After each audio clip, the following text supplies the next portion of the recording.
You are watching News Review Live. My name is Lamin Jai. Today is the 2nd of June, 2021. Welcome to the show there. President Adama Barrow on Wednesday joined scores of Gambians in registering with the IEC ahead of the December 2021 presidential election. There, State House cameraman dramatically attacks Kerfatu reporter Buba Gajigo. We have a report for you on both developments there, but also the chairman of the Independent Electoral Commission, Ali Mumanjai, has spoken to reporters about the issue of voters' card printing machine developing issues, that's technical problems there, and other matters affecting the voter registration exercise.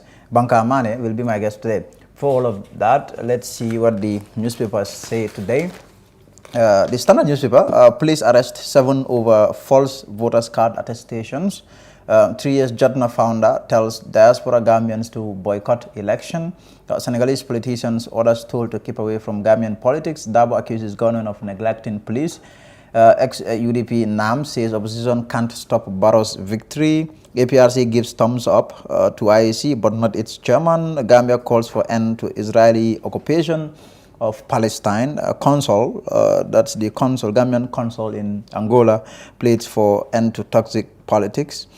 German clinic to temporarily close for construction work.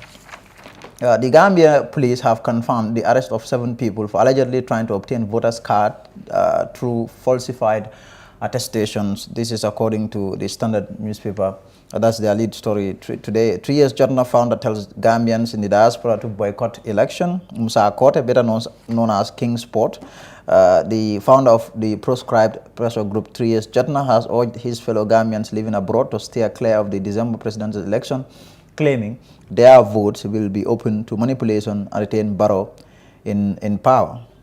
According to lawyer Asan Martin, who is also a politician, he has called on foreign elements to desist from interfering in Gambian politics and trying to influence the presidential election in December. Dabo accuses government of neglecting police. UDP leader Usainu Dabo has accused the government of neglecting the Gambia police force by failing to give them the resources to do their job effectively. So UDP leader yesterday spoke to members of the press there on the country security situation. So this is from that press conference there. Also, the National Assembly member for Latrikunda, Sekou Marong, has predicted a landslide victory for President Adama Barrow in the December election, claiming Gambians do not trust his former party leader and other opposition leaders. That's Dabo and the other leaders there, according to Sekou Marong there.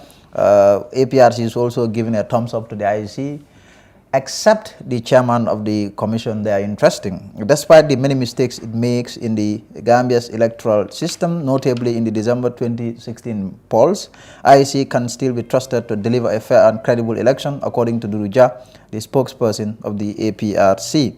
Also, the Gambian honorary consul in Angola, Haji Jawara, has expressed concern about the current toxic nature of Gambian politics, saying it has the potential to upend peace in the country as we inch towards the December presidential election. There will be security implications if TRRC recommendations are not. That's according to Dabo there. I think the point is also reported on his press conference yesterday. There, white man allegedly tied up, stabbed. Jiboro Basic Cycle gets furniture but people still sit on mats. Let's see. According to the point today, the angle they are taking is that Usainu Dabo, the Secretary General and Standard Bearer for the United Democratic Party, has warned that there will be security implications if the recommendations of the TRRC are not implemented. He was speaking yesterday at his residence during a press conference on the security situation of the country. That's the points angle there. Also, Mohammed Kamara alias Topsata, Omar Jeng, Musa Jallo and Zoo Lion were allegedly before Principal Magistrate Aissatou Janenjai of the Kanifi Magistrate Court to have tied up, accused to have tied up, I think that's what they meant to say, tied up and stabbed Direct John Greening, a white man, repeatedly after breaking into his house. Also, the point is reporting that after struggling with inadequate furniture for 5 years, the Jiboro Basic Cycle School in the Combo East District have received over 2 dozen of furniture from the Ministry of Basic and Secondary Education. However, the pupils are still sitting on mats to attend classes as furniture is not enough. That's the grim reality there at the Basic Cycle there. That is it for the news viewers. Stay with us. We'll be right back.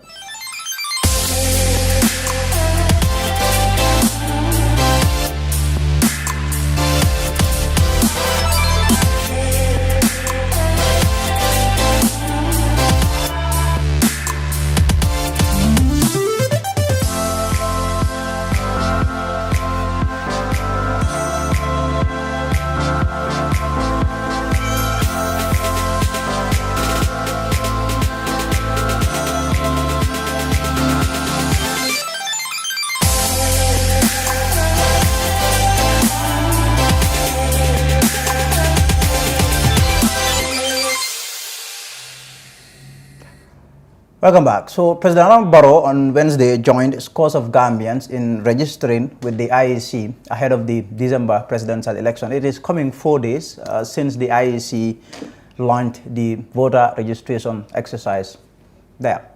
Mati Sangor tells us more. The president obtained his voter's card on Wednesday, 5 days after the Independent Electoral Commission began the exercise of registering Gambian voters ahead of the December presidential election. The president looked excited.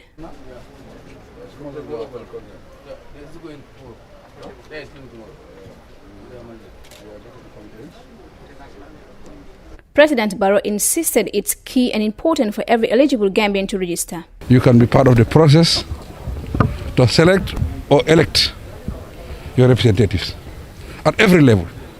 President, National Assembly, councillors, chairmen, mayors, at every level, you will be part of the process to elect your representative.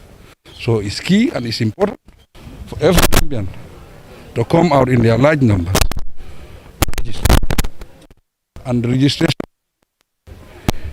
is about 44 days. So I think we have adequate time to register every Gambian. The Independent Electoral Commission has a tough job on its hands. The president advised the commission to be accommodating. See also to be very, very friendly, to be very, very accommodating, so that people will come without fear and register. Political parties are key stakeholders in the voter registration exercise. They are allowed to have their representative at registration centers to monitor the exercise. The president wants them to abide by the code of conduct governing their participation. And we advise also political parties,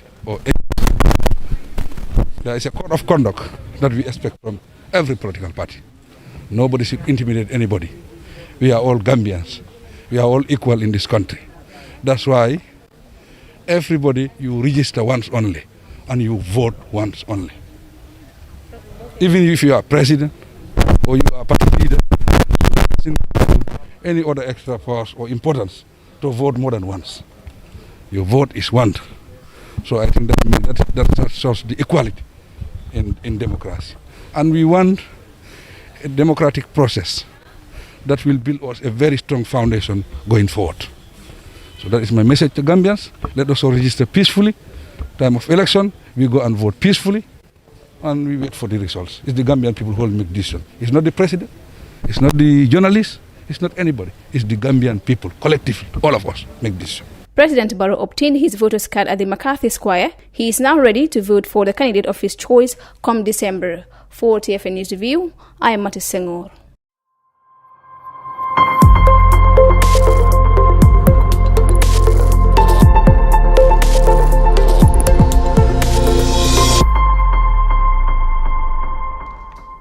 And now there was drama at the State House when a cameraman at the president's office dramatically attacked a Kerfatu reporter.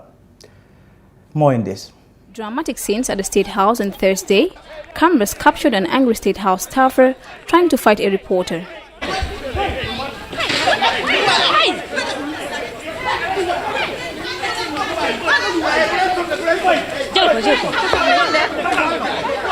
Why at this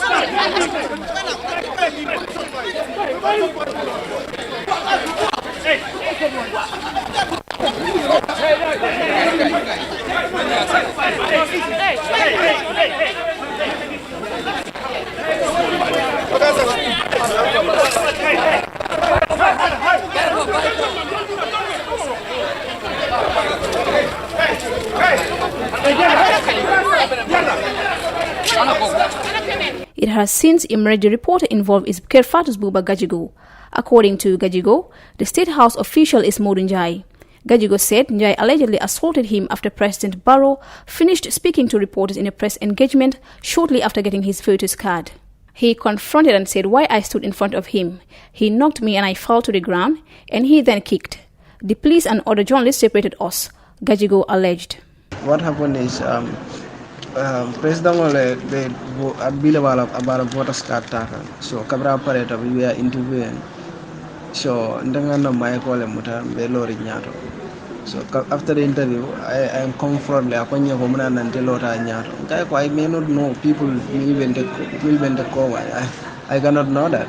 So then I was the Amok in Amera. It doesn't go well with him. So when we are ready interviewing the president, Ndaraga I see a chairman interview. Immediately after Paretola interview, Canada knock from waiter. And he keep on knocking for police or journalist or separate. The Director of Press and Public Relations at the Office of the President, Ami Bojang Sissoho, in whose office Modou Njai works, told the Fair Network it's unfortunate the incident happened because, in her words, that's not the intention. For TFN News Review, I am Matis Senghor.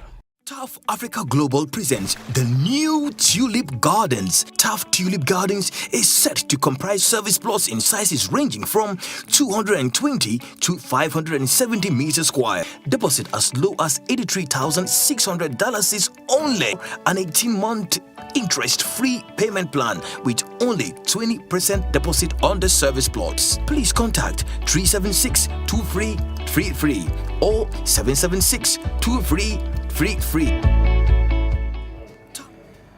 And now the chairman of the Independent Electoral Commission, Alieu Momandjai, has also been speaking to reporters there. There have been claims that the voters' card printer machine has been developing some technical issues and other really matters, challenges affecting the IEC in the voter registration exercise. There, more in this. You know, it starts at 8 and goes all the way to 5. And we have, in some areas, 44 days in one place. In other areas, we have 2 weeks, 3 weeks, then they move. But people don't want to wait for that. They want to be registered, all of them at the same time. So that's one of our constraints. But otherwise, everything is going on smoothly, except a few hiccups about the machines. Because these machines, unlike the other ones, they are sophisticated. But we've trained our people to operate them, and when they are very hot, it breaks down a bit, but otherwise everything is going on smoothly. Okay, but there are allegations that the machines are not working in some areas. We are hearing reports that people go to register and they are unable to register. Is that so? Did that happen in any area? Very, very few, because you know these machines, they have been overused, because normally you should register about 120 maximum, but they go up to 200. So it's his up, and auxiliary generators also have some connection with that. But they've not been addressed, and as far as we know, the technical supervisor will be going around the whole country correcting those few ones. And of course, we also have spare machines to make sure that it continues non-stop. Okay, can you take us through the Alcalos attestation as well? Because we're hearing reports that about the authenticity of this particular document, because it's still in existence. So how no, that's a law. It's a law. It's a law that it's a law that to have a voter's card, you must have the birth certificate, ID card, or passport. Failing which, you go to the alcalde or chief to be attested for. And we have our own forms now that we submit to give to the individual that will talk to the alcalde, and the alcalde certify it and be issued the card. It's a law. That's a law, it's a law, and it's going on for a long time. Are you monitoring the process to make sure that it's authentic? Oh yes, of course. Because, you know, when you come with the attestation from the alcalde, who can tell you that? IEC proper, we are about 70 people, the whole, from me down to all commissioners, to the laborers, to the drivers and gardeners. We are all, about 70 people. And we employ over 1,000 people. This is a correct country. That's why the law is simple. When you bring a resident code, nobody can object. But party agents have been given the opportunity to note down anyone they feel is not a Gambian or under 18 or is not qualified, and take that note. And at the end of the election period, they have now 14 days to challenge this in the courts. You know, it started.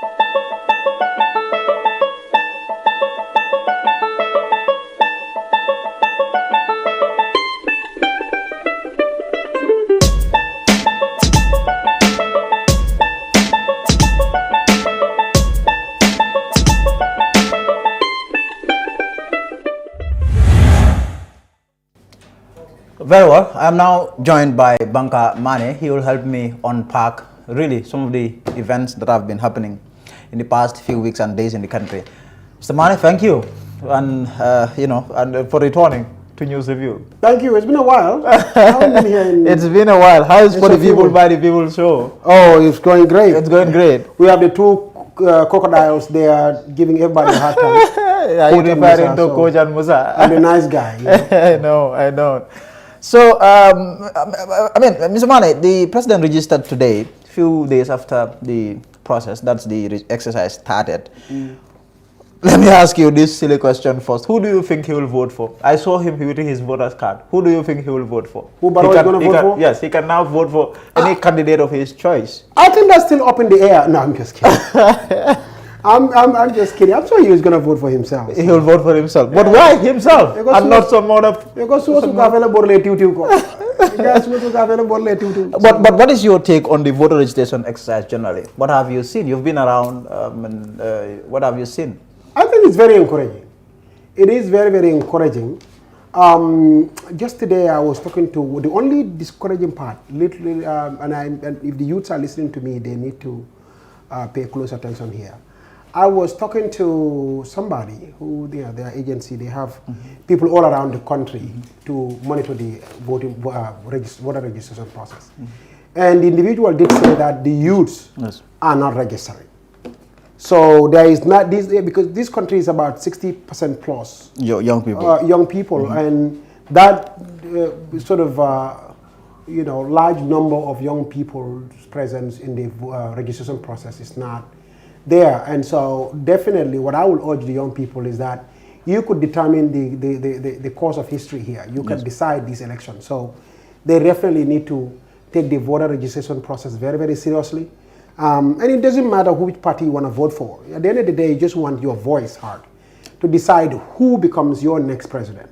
So why do you think it is absolutely important for young people to register, but not just stopping at registering, but also voting? Well, because you see, these elections is not about the old, it's about the new. It's not about the young, the older people, it's about the young people. Because the decisions that are made today are necessarily not going to affect that much the older people. It's going to these decisions are going to affect the younger people. Because by the time these, if it's, let's say it's a loan, by the time the loan starts to get paid and it starts to bite, really, it's going to be the young people who are going to pay for these loans. If some major decision gets taken, or even not so major, it's young people who literally are going to take the brunt of the mess. And so it is very important for the young people to make sure that their voices are heard, because if older people make decisions on your behalf and you don't even have a say in that, imagine how that could happen, how that could go. So in your opinion, why do you think young people do not have the appetite, the hunger to take part in such important activity?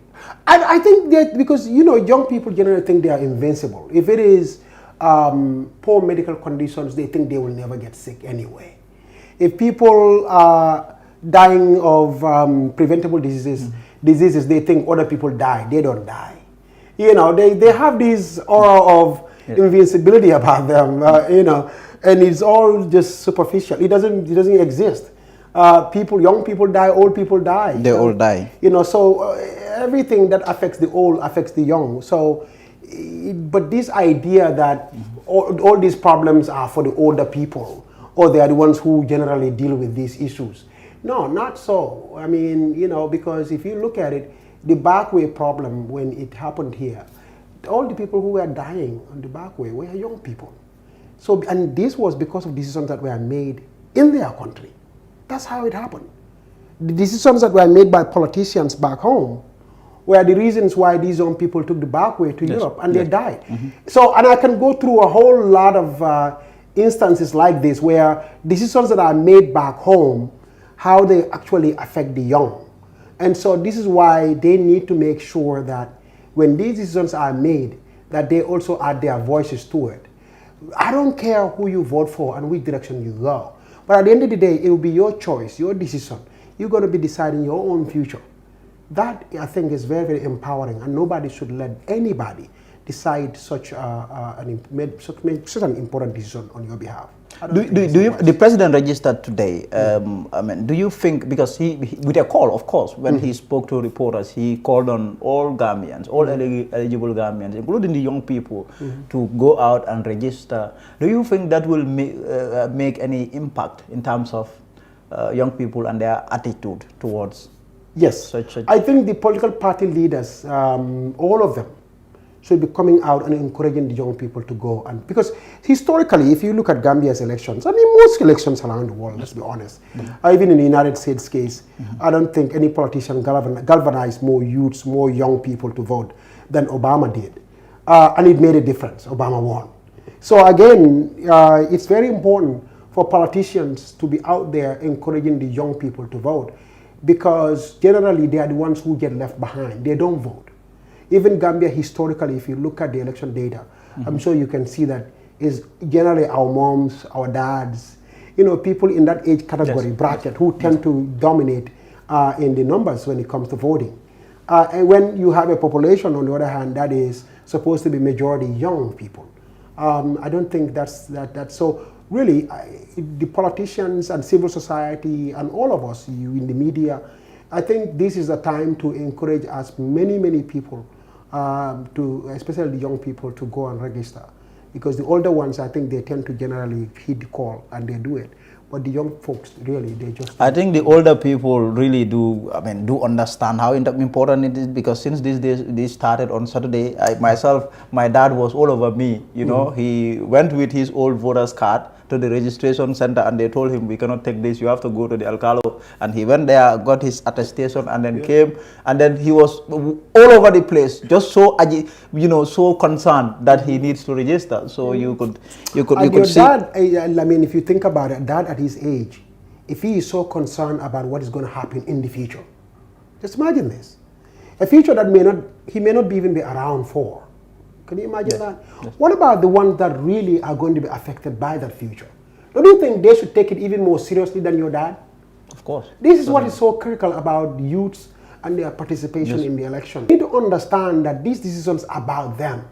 This election this year is about the youths. Every aspect of it. The decisions that are going to be made eventually are about them. The choices that are going to be made are about them. At the end of the day, no matter how you look at it, this is about the youths, because the decisions that are going to be made are going to be so impactful on their lives. It will decide whether you live or you die early.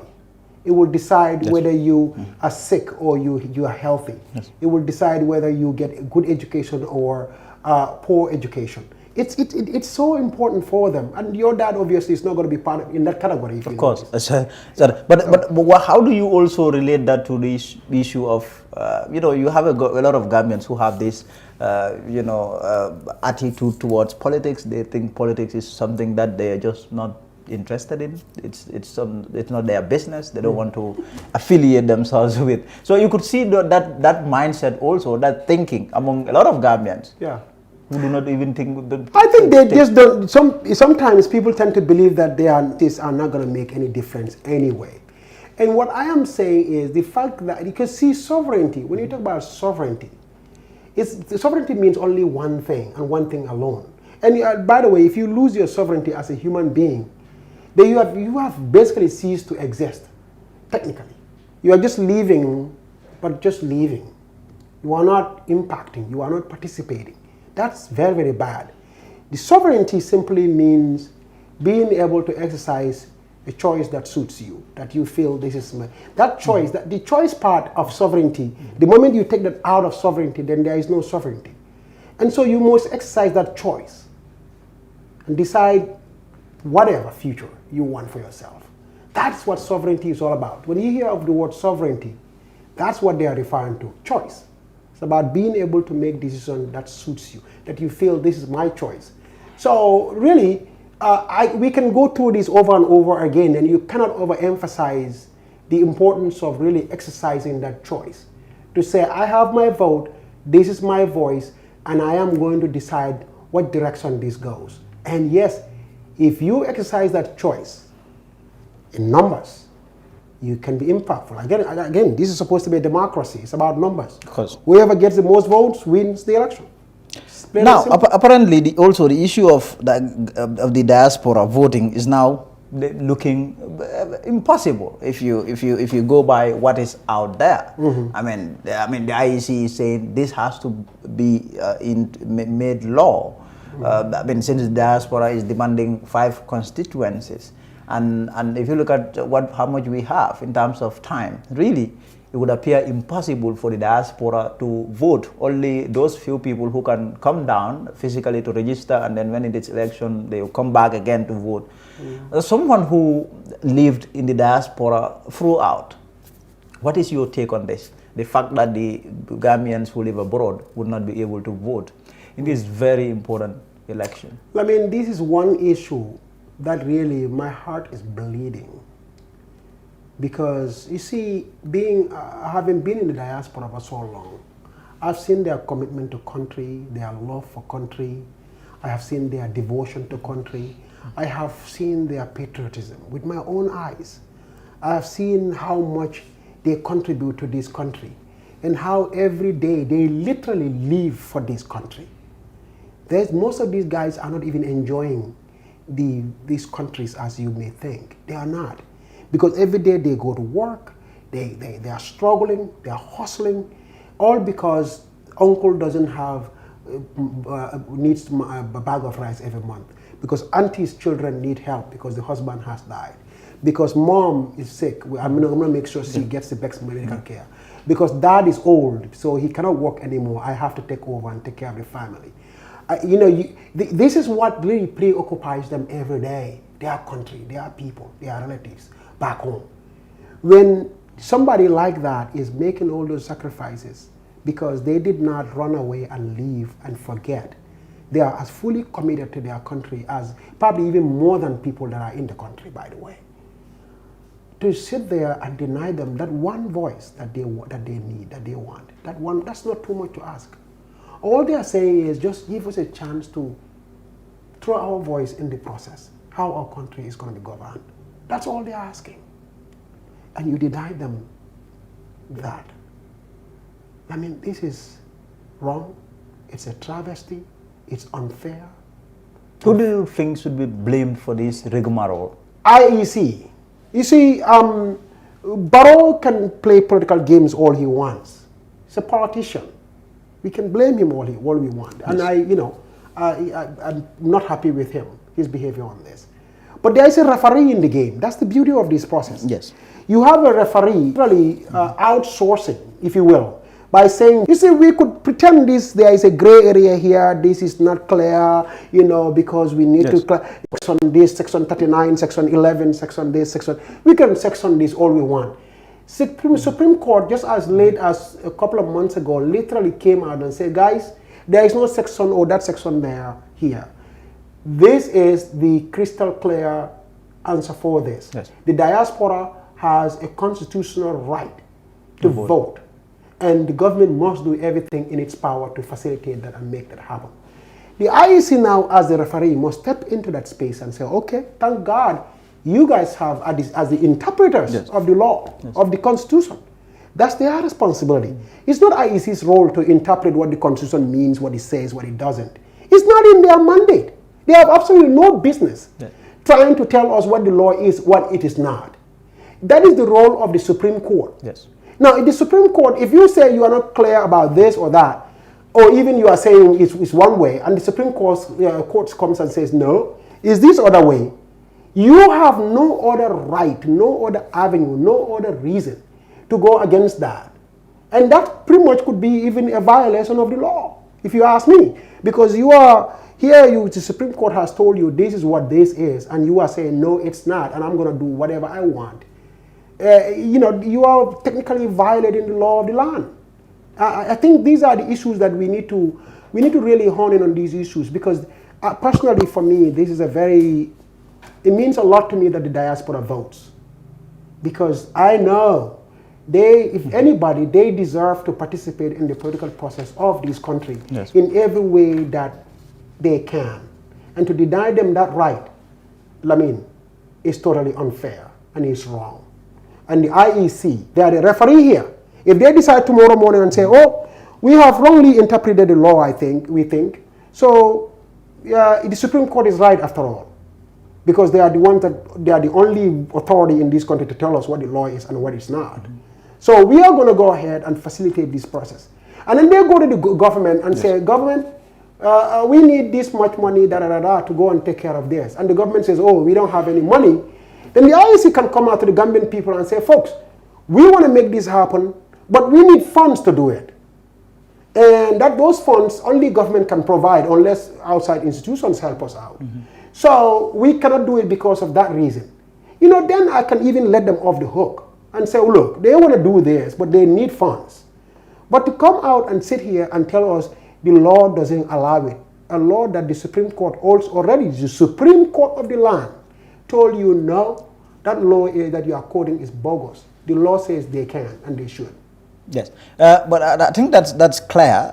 But then one thing also that could also present a legal quagmire for the IEC has to do with, because that is what is called delimitation when it comes to the country's electoral law. There has to be constituencies. That is what the law says.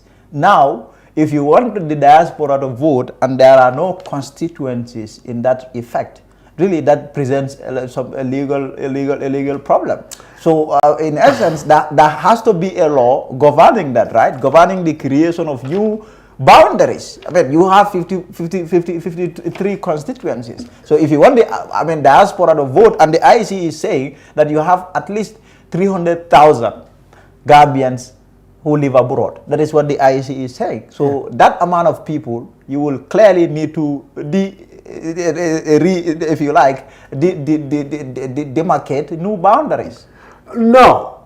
What I'm saying is the Supreme Court obviously knew all that when this case was argued before them. Yes. So it's not like they are not aware of the fact that the diaspora that we are talking about are people who literally live outside this country, right? Yes. So if they come out and say the diaspora must vote, the law says they should vote, and the government must do everything that they vote. Yes. Don't you think that they already know that these folks, because that's the argument right there about the diaspora. This whole case was about diaspora, not the ones in the Gambia, but ones outside the Gambia. And by the way, legal experts, somebody like Gay Sow, that I consider is, one of the foremost intellectuals when it comes to Gambia's legal matters. I know he's a humble guy. He will not want to. He will want to dismiss that. Yes, but look, the fact of the matter is, Gay Sow articulated this point very, very well when he said that there is no provision in the Constitution that actually does that, what they are claiming. That it, in fact, empowers those in the diaspora. In other words, every single person that you see in the diaspora is from a constituency. Yes. Right? Yes, I, Bankamane, when I lived in Atlanta, I could claim to be from San Mentring or from Jara West. Depending on how you categorize it. Yes. Okay, so if I decide I am going to vote, I'm going to register on the San Mentring, what's your problem? And because I've heard all kinds of excuses. Oh, what about documentation and I can tell you, here many people don't have the passports, they don't have IDs, they don't have this, they go and get attestations. In the diaspora, you're not going to have anybody who is going to need an attestation. You know why? Because every single person in the diaspora has their Gambian documents intact, because that's the way they get to have documents there or going to need when they are in certain situations. So they always have their documents intact all the time. Some kept nicely and neatly somewhere in case they need it. So you cannot tell me that, documentation, these are all excuses. Let's be honest. And we should do away with their excuses and get to the facts. And that is, the facts are diaspora must vote because the law, the constitution of the land allows for it to happen. Now, that is okay. Okay. Let's away from that. Let's also talk about the activities of the political parties. You have been around. The polity is getting charger by the day. It is getting more and more exciting. Yes. What is your take on this? I mean, because it would appear that this is a do or die affair for, at least for some political parties. For quite a lot of them. Yeah. What have you seen in terms of all the movements, all the activities? I think it's going to be a very, very, very exciting election. And I mean, it probably will be one of the most exciting elections, or if not the most exciting election in the history of this country so far. Yes. Because it's shaping up to be like that. Yes. You have to understand, most of the Gambian elections, the campaign itself, for the most part, all these years, usually will be at the most 2 months period affair. Yes. Where you will look at the elections are supposed to be held in December. Yes. You wouldn't see much action until late October or started at the beginning of November. Yes. That's when you begin to see stuff. Yes. This time around, I mean, we haven't got nowhere yet, and you have political campaign rallies being held everywhere. Everybody's mobilizing big time. And so that's very, very, if there is any encouraging news for our democracy, that is, I think, the most encouraging news ever. That folks are at least energized. They want to participate. They want to be part of this. And this is wonderful. I think parties should go at it. And I believe in a fierce competitive stuff, because that's what makes this whole thing very exciting. And the process, it means citizens take their country a lot much more seriously than we have done before. So really, it's going to be exciting. It's going to be great to watch how it all unfolds. And I'm excited about the prospects here, that as a country, we are finally coming to the idea that we must do whatever. If you believe you can win, go out there and fight for it. And you just mentioned that, because, I mean, you look at the amount of the pool of people who really want to vie for this seat. It's staggering. At least I've been able to count at least 25. Just today. Oh my God, someone 25. reached out to me, Yeah. saying he also is planning to run, Yeah. As an independent candidate, and he wants me to interview him. Yeah. So you could see you have a number of people, a lot of people who want to have a shot at the presidency. Yeah. How about that? I think that is, look, it's good and bad. Good in the sense that for everybody who is not happy with the status quo, with the existing parties or the government, however you call it, decides they're going to throw their hat in the ring and be heard. I think that's a wonderful thing. Yes. Really, I applaud that, because that's their dream. Whether you and I think that's valid or not, or whether we think they should throw their hats in the ring, it doesn't matter. This is their dream. This is their aspiration. And those dreams are valid for everybody, every Gambian citizen. If any Gambian citizen anywhere decides they want to run for office, their dreams are valid. And we must facilitate and allow them space to do just that. The results will decide who gets to win. But at least they know they have gone in there, given it everything that they got. And, it is what it is. Now, where it's kind of bad is the fact that, unfortunately, I think that's all those many parties, and you are even alluding to the fact that we may even see more, is simply fueled by the fact that our politics is not strongly anchored on values, on real issues. They kind of revolve around personalities. And so when campaigns are on, it's about the personalities. When you win, it's about the personality. When somebody becomes president, it's the personality. When somebody wants to run, it's about the personality. So it's not really anchored on these values that you see in other democracies, where parties are, even individuals, the day they are born, they can easily identify themselves with a political party. Because of these values that, they probably hold. It's almost to like a religion level kind of affair.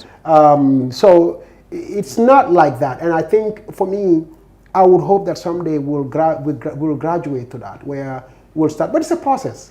Hopefully, when this one doesn't work, naturally we'll start to graduate into a more issue-based politics and values-based politics. Because right now, if you notice, people don't get offended when you call their party names, but when you call their leaders' names, you're going to get it. And what do you see when it comes to President Barrow and his National People's Party? Really, I know the last time we had a chat about this, you said if presidential elections were held at that time, he would have won. Yeah. Has anything changed? Do you still hold on to that position? Yes. I still hold on to that. But now, you know, you are beginning to see a whole lot of political activities now. I will come. I can sit there and say, with what I'm seeing and with what I'm experiencing, and yes. And in politics, anything can happen. Exactly. In politics, I think that even 1 week is a long time. Even one week is a long time in elections, in politics. So what direction things are going, and then we can call it for how we see it. And in a situation where you have all the leaders saying, I'm going to win, it's God who ordained my victory. I mean, the president would say, okay, they are not, the president's camp is saying they are not thinking about 2021. It's a done deal. They are thinking about 2026. In such a situation, what do you do? You know, as an analyst, what do you do? I think it's a bad political move. Yes. To sit there and declare yourself a winner already. Really? Yes. And why? You know, every time I see politicians do this, I sit there and I go, you know, they think elections, UDP takes offense. Yes. Oh, he doesn't know what he's talking about, yes, because they don't like the idea that I'm saying what I'm saying. Of course. You know, if you watch very closely American elections, even Joe Biden, even when most pundits were looking at it and saying Joe Biden is going to win, he was always saying, no guys, this is still a tough race. We are still, because that's the way to keep your troops to energized, to keep them going. It's not we are behind, we need to work harder, then that somehow is kind of a demotivating factor. Yes. I think that's the confusion here. Yes. They tend to think that when you say this, and with soccer games, soccer experts will tell you this, the most vulnerable period for a team, where you can a goal gets scored against them, is the first 3 minutes after them scoring a goal. Because they become complacent, they relax. So the other team is the one that's hungry for a win now, all of a sudden. Yes. Because why? They are the ones behind. They are perceived to be behind. Yes. So now they are hungry, and so it's the dynamics. Yes. So this is the whole logic. So don't ever, when you start to tell your supporters, oh, by the way, we won on this already, you are making them become complacent. Because they will begin to think that, oh, this is a done deal, so no big deal anymore. No, this is anybody's game still. The UDP can squeak a win in this. I'm serious. So don't sit there and kind of, you know, demotivate your folks by saying those things. And this is what the point I'm trying to make. And that is, parties in the West generally tend to tell their supporters, no, we are still struggling, we are still behind, we have got to keep working at it, because then they get hungry. They want to really go out there and go at it and get it. When you tell them we've won already, you're making them become complacent. So it's only here I see party leaders do this.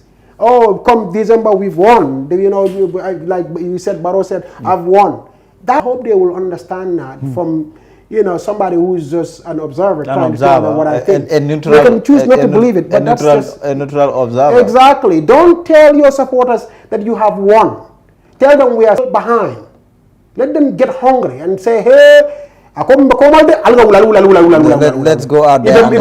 Because the idea of them losing the election is going to be so. The parties don't want to lose elections. They're going to go out there and say, we better get to our guys and motivate them more. So again, I don't know where the whole concept is coming from. The other issue that is quite topical, and I think it is going to factor prominently in the election, has to do with the issue of the country's security situation. What have you read in terms of we've seen even the president coming out just yesterday, Hussein Udabo, UDP leader, was addressing the issue. Well, security, the amount of breakings in this country is through the roof. Through the roof. Oh my, these bad guys are on a campaign. They are on a roll. And so there are people who really, I wouldn't blame the opposition parties for making an issue out of it. So Barrow better take that issue very, very seriously, this security situation, because people are genuinely worried about that. Now, whether people will vote, here in the Gambia, what tends to happen, the dynamics that I People don't really look at the issues. and people don't vote for, they vote against. Against, yes. That's what they generally do. Yes. In other words, a lot of those folks that voted for Barrow in 2016 were not necessarily not voting for the coalition. They were voting against Yaya. Yes. Yeah, so that's what they tend to do. So their vote tends to be kind of more influenced by who they want to deny the place, who they act in many, many ways. But I think it's still an issue worth raising and making a campaign issue out of it. And, you know, I think it's a very, very, very legitimate campaign issue that the parties must not pass up. They need to make it an issue. Because this security situation Barrow needs to step up. The speech was wonderful. And I commend him for that a lot. I think he did a brilliant job in coming out and we backed up with some concrete actions where we see results. Because nowadays, and it's everywhere, even in Brufut, the amount of break-ins there is in your hometown, Brufut. Yes, it's a problem in there. Huh? Yeah. Also, we've seen also the TRRC last week wrapping up their public hearings. I mean, this is after more than 2 years. Almost 900 days. Really, what do you say about their work, all that they've done? We've seen a massive 214. That is what has been confirmed by the TRRC to have been murdered or died while the former president Jammeh was in power. What is your reaction? You know, for somebody like me, it is not a surprise. Because obviously, when we were in these are the kinds of news that we used to get every day, and they tended to think you were just engaging in propaganda. They didn't believe it because they sound this outrageous. You know, when you tell people Jammeh just his junglers just his stomach and pull the intestines out. These stories sound like out of a horror movie. And then when you walk away, they are like, this is like opposition or And so I wasn't the least surprised watching what people narrate these stories. A lot of these stories were written on Freedom newspaper already. Panderi used to talk about this. You know, all the newspapers basically. I can go through the names here, and every one of them, they used to bring out these stories every day. It just people just found them outrageous at that time. They couldn't believe that these things were happening in our own Gambia. So, but as for the TRRC, I think so they did a brilliant job. They did a wonderful job in really, and that whatever we think of ourselves, we are not the people on earth. You know, we used to hear these horror stories in Ghana, in Nigeria during military, about their military government. Yes. We tended to think Gambia will never be like that. And what that is therefore is that we all need to be vigilant. Yes. That the civil society, especially the media, the courts must do their job, the parliament must do its job. All the institutions for that matter must do their, some kind of a saint will come and be out like that. You know, the Barrow types are the ones we're going to have as presidents. A regular guy being president. And, all its history of democracy and you were there. Strong institutions. You were there when Donald Trump became president. Yes, this is what happens in a democracy. So we must get used to the idea that people will become president, that we don't believe how all the education in the world and all the, whatever you want to describe it, that whatever person. Yes. It's the regular guys that become the presidents all around the world. Sometimes they are your liking, sometimes they are not your liking. Yes. But what needs to remain consistent is to make sure you have strong institutions so that you don't have to worry about those individuals, whoever they are, whether you consider them good or bad. Because naturally, human beings, we all oscillate between good and bad. We all go back and forth, back and forth. And so when they had Sani Abacha, yes. Abacha became leader because people trusted him. Trusted him, yes. He was a very liked guy, exactly. Yes, he was liked in the beginning, and he turned out to be a terrible he was the best thing that could ever happen. Terrible leader. But finally, do you think the former president should be prosecuted? Yes. No doubt. Because, come on. All the things that have come out of the TRRC, if anybody doesn't believe that Jammeh should be prosecuted, At least his supporters don't think so. Well, they that's don't you believe see, that he should be yeah, but they prosecuted. just have their heads buried in the sand. Come on, even they know. Even it's just, you know, because... Do you think they know? Yes, they do. So why are they playing with us then? No, because they think this is all politics. No, sadly enough, this is what has happened to us. We kind of try to explain everything within the context of the regular old politics and electioneering and, yes, you know, partisan political stuff. Yes. So, you know, if your leader even murders 1 million people, you don't want to believe that your leader does. In other words, your leader doesn't do any wrong at all. Because for you, that's conceding defeat to the opponents. And what I'm trying to tell them is, your leader is a monster. He is evil, committed some very serious crimes. Yes, to you, he is the best thing in the world. Yeah. To you, he's a good guy. But unfortunately, for you, you trusted the wrong person. This is not a good guy. This is a bad hombre. This is a bad, let the courts decide what is going to be his fate. Sabanka, thank you very much for coming. Thank you. Thank you. Glad to be here. Thank you. Bankamane was my guest today. Thank you. That brings us to the end of the show today. We'll be back tomorrow. I am Lamin Jai.